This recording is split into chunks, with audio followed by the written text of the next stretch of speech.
ચાલુર સાથે ભગવાન કૃષ્ણ અને મુષ્ટિક સાથે દાઉજી મહારાજ બે હાથ કર્યા. ઘણું યુદ્ધ આવ્યું, વજિંદ્રો વાગતું હતું.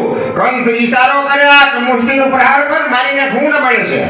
એક મુષ્ટિનો પ્રહાર કર્યા અને પછી તો ભગવાને શરૂ કર્યા હો. અને મુષ્ટિકાસુરને અને ચાલુરને બે ભાઈઓએ મળી અને મારી નાખ્યા. હવે સલ અને તોસલ આવ્યા, એને પણ દાઉ અને કૃષ્ણ બંધ કરી નાખ્યા. ગોવાળિયાઓએ દોરડા ઠેકી ઠેકીને ભગવાનને ઉપાડી લીધા. કનૈયા ચિંતા કરતો નહીં, અમે અહીંયા છીએ. અને ભગવાનને ઉપાડ્યા. વજિંત્રો વાગતું હતું, કંસ ખીજાણા. અમારા વીરો મરાઈ ગયા, તમે ભાવને કીધું દાવો મામા બોલાવે છે જવું જ પડે. અને દોડ્યા, જ્યાં મારવા ગયા ત્યાં પગ પકડી લીધા અને પગ પકડીને બે પગ ખચ્યા પડે અને ભગવાન એના વક્ષ અસ્તલ ઉપર સવાર થઈ એક મુષ્ટિનો પ્રહાર કર્યા અને કંસનું પ્રાણ પખરે ઉડી ગયું. બોલીએ કંસ મર્દન ભગવાન કી જય. બીજા જે અન્ય ભાઈઓ હતા એ બધા ભાઈઓ યુદ્ધે ચડ્યા કંસના સાથે સાથે. સુધરી જવું છે કે એ જ પક્ષમાં રહેવું છે મહારાજ, તો દુષ્ટને અમે સૌથી પ્રથમ વિશ્રામ ઘાટ આવે છે. બહુ યુદ્ધ કર્યા છે, થાકી ગયા છે. વિશ્રામ ઘાટે થોડીક વાર માટે વિશ્રામ કરી અને ત્યાંથી પહેલા જેલમાં ગયા છે અને દેવકી અને વાસુદેવને છોડાવ્યા છે. આપ અમારા અવતારે કાર્યમાં બહુ મદદ કર્યા, એને મુક્ત કર્યા છે. અને ઉગ્રસેન પાસે જઈ અને હાથ જોડીને માથું નીચું કરી દીધું છે.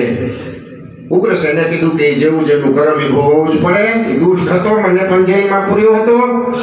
ઉગ્રસેનને મુક્ત કર્યા અને ગાદી ઉપર ઉગ્રસેન મહારાજજીને ભગવાનને બેસાડ્યા છે. અને પછી ત્યાંથી ઉજ્જૈનમાં શાંતિપુની ઋષિના આશ્રમમાં ભગવાન ગયા છે બલદાવજી સાથે. એ જ શાંતિપુની ઋષિના આશ્રમમાં એક પોરબંદરના જે ગરીબ બ્રાહ્મણ હતો સુદામદેવ સાથે મિત્રતા થઈ છે. એની કથા આવતીકાલની કથામાં કહો કે શું સુદામા સાથે મિત્રતા થઈ. ભગવાન ત્યાં 64 દિવસ રોકાણા. 64 દિવસમાં 64 કલાઓથી પરિપૂર્ણ થઈ અને ગુરુને કીધું કે હે ગુરુદેવ, દક્ષિણામાં શું આપું? કાંઈ જોતું નથી. પણ ગુરુ પત્નીની ઈચ્છા છે કે એક ને એક દીકરો દરિયામાં ડૂબી ગયા હતા. મેં એવું સાંભળ્યું છે કૃષ્ણ કે તમે ભગવાન છો અને ભગવાન હો તો અમારા દીકરાને તમે પાછા આપો. ભગવાન પતાર લોકમાં જઈ અને ગુરુ પત્નીના જે દીકરા છે એને અર્પણ કર્યા છે. બે બ્રાહ્મણ પતિ પત્ની, ગુરુ અને ગુરુ પત્નીએ ખૂબ દુનિયાનું ખાલી ભરકમ ભગવાનને આશીર્વાદ દીધા છે, હર્ષિત થયા છે. આશીર્વાદ લઈને ભગવાન મથુરા આવ્યા. મથુરાના હવેલીઓમાં જ્યારે માં જશોદા યાદ આવે ત્યારે રડી પડે. 56 પ્રકારનું ભોગ મળે છે પણ માં જશોદા જેવું પ્રેમ મળતું નથી.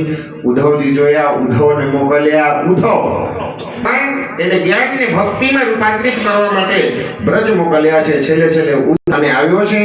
પછી તો અસ્થિ અને પ્રાપ્તિ જે કંસના બે પત્નીઓ હતા, જરાસંધના દીકરીઓ, એને જઈને વાત કરી. જરાસંધ મથુરા ઉપર સૈનિક લઈને આક્રમણ કર્યા. ભગવાન બધાને પ્રાસ્ત કર્યા અને જરાસંધને બલદાવજી મહારાજ પકડી મારી નાખવા માંગતા હતા. ભગવાન કીધું દાઉ રેવા દે ને. અરે રેવા હું ને મારી નાખી. એ કે નહીં, કાંઈ ફાયદો નથી. આપણે શા માટે આવ્યા છીએ? વિનાશાય છે દુષ્કૃતા, રાક્ષસોને બંધ કરવા માટે. આને મૂકીશ ને પાછા બધાને ભેગા કરીને લઈ આવશે, પાછા મારી નાખશું. આપણે બધું ગોતવું ને તપાસી મારવું, એની કરતા ભેગા કરીને લઈ આવશે ને આપણે મારશું. એમ કરતા 17 વખત જરાસંધ મથુરા ઉપર આક્રમણ કર્યા અને 17 વખત ભગવાન એને હરાવી દીધા.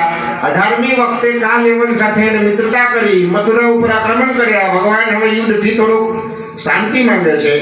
વિશ્વકર્માને આજ્ઞા કર્યા કે જાઓ પશ્ચિમ દિશામાં દરિયામાં એક જગ્યા આપો,